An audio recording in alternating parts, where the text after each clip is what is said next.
안녕하십니까. 공병호TV의 공평호입니다. 지금 와서 개헌을 추진한다고, 이런 판국의 개헌이라고 아마 개헌에 대한 소식을 접하면서 참으로 뜬금없는 주장이라는 생각을 하시는 분들이 꽤 많으실 겁니다.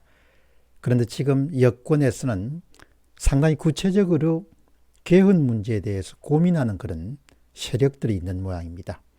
따라서 개헌을 향한 그런 전반적인 추세나 현황을 한번 살펴볼 그런 충분한 의미가 있다고 봅니다. 현 집권 세력은 개헌을 향한 그런 의지를 집권 초기부터 갖고 있었습니다. 그것도 아주 강력했습니다.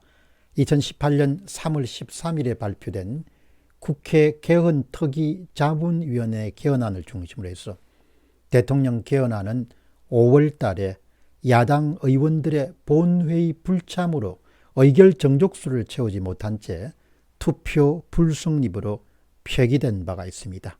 그것이 2018년 3월과 5월 사이 일어난 일입니다. 그러다가 2년이 흐른 2020년도 7월 17일 다시 박병석 국회의장이 21대 국회에서 개헌안 통과를 다짐했습니다. 비슷한 시점에 정세균 당시 국무총리가 적극 찬성 의사를 피력한 바가 있습니다. 그리고 한 해가 흐른 2021년도 2월 6일 날 김종인 당신 국민의힘 비상대책위원장이 KBS 심야 토론에 출연해서 이런 발언을 한 적이 있습니다. 서울시장 선거에서 국민의힘이 승리하게 되면 개헌 논의가 여권에서부터 나올 것으로 생각한다. 그런데 2021년도 2월 1일 날 박병석 국회의장은 2월 임시국회 개회사에서 4월 7일 보궐선거 이후에 여야가 힘을 모아서 개헌 논의를 하자, 이런 주장을 펼쳤습니다. 다시 4월 21일 날 아주 최근입니다. 김종민 민주당 의원은 국회에서 국회의장 직속 국회 국민통합위원회 주최로 열린 국민통합을 위한 정치제도 개선 토론회에서 이런 제안을 했습니다. 정치 양극화와 정치 관료화를 극복하기 위해서 단기적으로는 청와대 중심 정부에서 총리와 내각 중심 정부로 전환해서 민주적 대통령제로 가야 된다. 이 내용을 보면 일종의 권력 분립형 그런 대통령제를 추구하는 것 같습니다. 국민통합위원회는 6월까지 국회의장에게 정치개혁 권고안을 전달하는 계획을 갖고 있습니다. 그러니까 국회의장이 강력한 의도를 갖고 있기 때문에 산하의 그런 위원회를 통해서 요식 절차를 밟는 것이죠. 개헌안을 추진할 수 있는. 문제는 이토록 틈만 나면 개헌을 들고 나오는 여당의 의도가 무엇인가란 점입니다. 국민의 신뢰를 아주 크게 상실한 정치 세력이나 정치 집단이 마치 스토킹하는 것처럼 헌법 개정안에 매달린 것은 무슨 박지 못한 의도, 어쩌면 불순한 의도가 있을 것이라고 생각하는 국민들이 많을 것입니다. 이것은 아주 합리적인 추론입니다. 사람이란 것은 어떤 뜻밖의 행동을 할 때는 무슨 이유가 있을 거라는 이야기죠. 특히 힘이 빠질 대로 빠진 문재인 정부 하에서 임기 말에 개헌을 시도한다면 이것을 정직한 개헌 시도, 제대로 된 개헌 시도로 바라보는 사람들은 상당히 드물 것이라는 점입니다.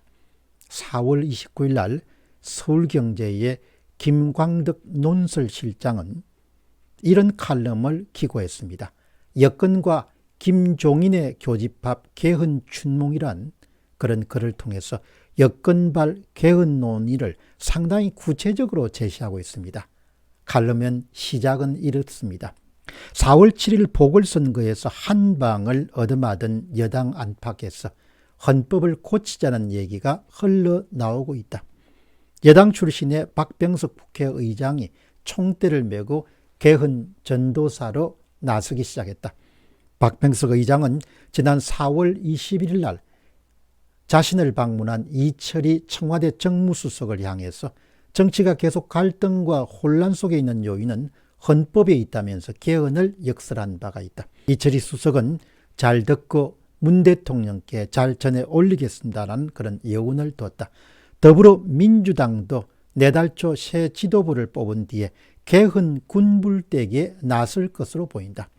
개헌론자들은 온갖 장애물을 넘기 위해서 내년 3월 대선 전후에 헌법 개정을 진행하되 시행치기를 몇 년 늦추면 된다는 식으로 해법을 제시하고 있다. 하지만 이것은 국민의 눈을 속이는 야바이꾼 수법에 불과하다. 은근슬쩍 개헌을 시도하는 것은 정권 연장이나 권력 나눠먹기를 위한 꼼수일 뿐이다. 김종인 전 국민의힘 비상대책위원장도 개헌론에 하답하고 있는 실정이다. 이런 내용을 논설실장이 장문의 칼럼을 통해서 주장한 것을 보면은 우리 일반 시민들이 잘 알 수가 없지만 여권 수뇌부에서는 상당히 강한 의지를 갖고 개헌을 추진하고 있다. 이런 점을 우리가 짐작할 수가 있습니다. 서울경제신문의 문성진 논설위원은 이렇게 이야기합니다. 4월 7일 재보궐선거가 끝나자마자 개헌론이 고개를 들기 시작했다. 선거에서 참패한 여당 안팎에서 개헌 공론화 움직임이 구체적으로 나타나고 있다. 그래서 문성진 논설위원이 선택한 방법은 정치판을 아주 잘 아는 원로에게 개헌 추진에 대해서 한번 문의를 해야겠다. 바로 그것이 1939년생으로 5선 국회의원이자 제주 출신의 검찰 출신이고 1987년도에 개헌 당시에 국회 헌법개정안 기초소위원회 위원장을 지낸 현경대 위원 전 위원입니다.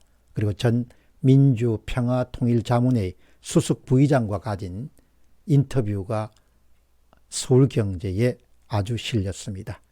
그러니까 정치판을 아주 잘 아는 사람은 현재 여권에서 추진하고 있는 임기 말의 개헌을 도대체 어떻게 이해하고 있는가? 정치판의 고수로부터 원로로부터 한 수 배우는 시간을 가지도록 하겠습니다. 문성진 논설위원이 묻습니다. 4.7 재보궐선거 후에 여권 안팎에서 개헌론이 나오는 배경이 무엇입니까? 배경이. 그러자 현경대 전 평통수석 부의장은 이렇게 답합니다.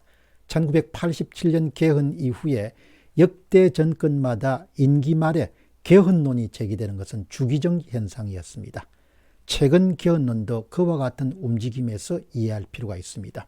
과거 역대 정부들은 대통령 임기 말에 전국 주도권을 장악하기 위한 카드로서 또 그리고 집권 연장의 수단으로서 의뢰의 개헌론을 꺼내들었습니다.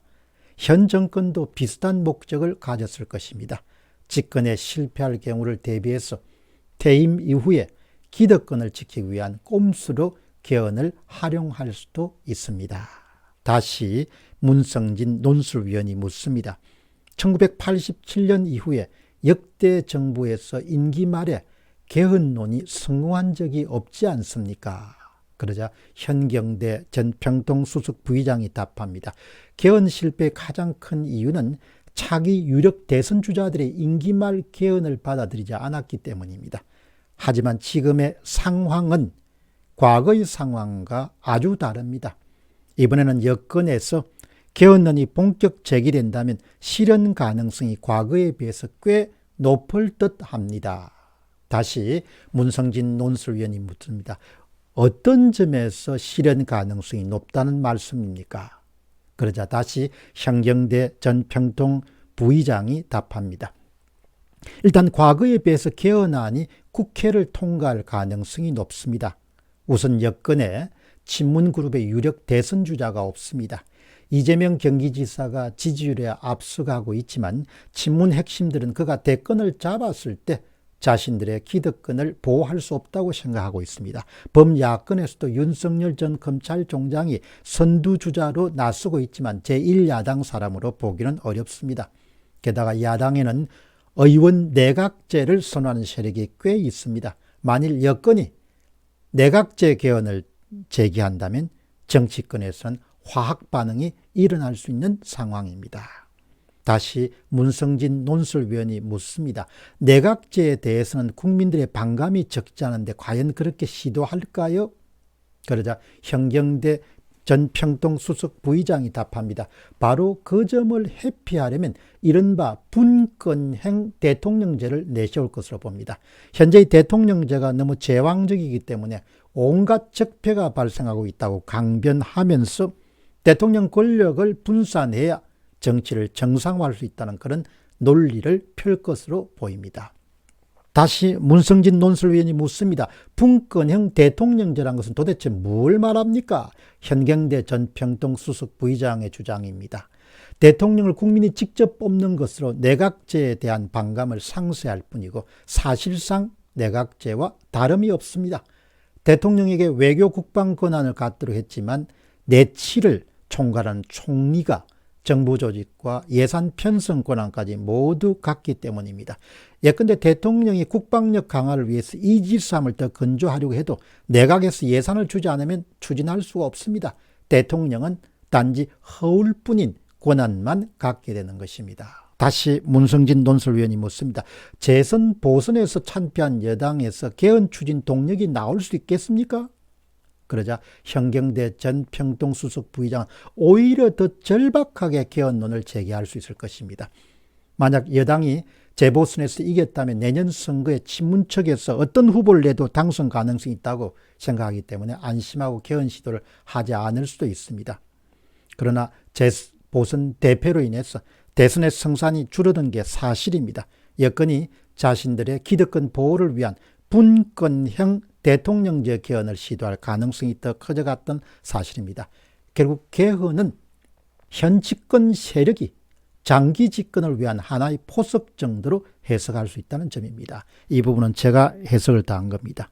결국 현경대 전 평동 수석 부의장의 이야기를 종합하게 되면 결국 현재 정부가 분권형 대통령제로 추진하고 있는 개헌은 결국은 현 집권 세력이 장기 집권을 위한 하나의 포석 정도로 그렇게 해석할 수 있다. 그렇게 볼 수 있겠습니다. 그러니까 저희가 별로 그렇게 불순한 거죠.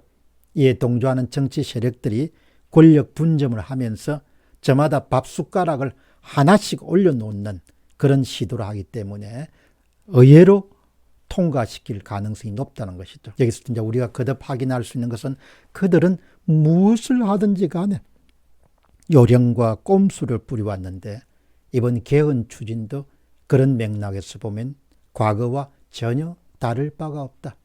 요령과 꼼수의 차원에서 우리가 바로 현 집권 세력의 개헌이 론을 떠나가지고 구체적으로 추진된다면 그런 차원에서 이해할 필요가 있다. 이렇게 우리가 볼 수 있겠습니다. 공병호 TV의 공병호였습니다. 감사합니다.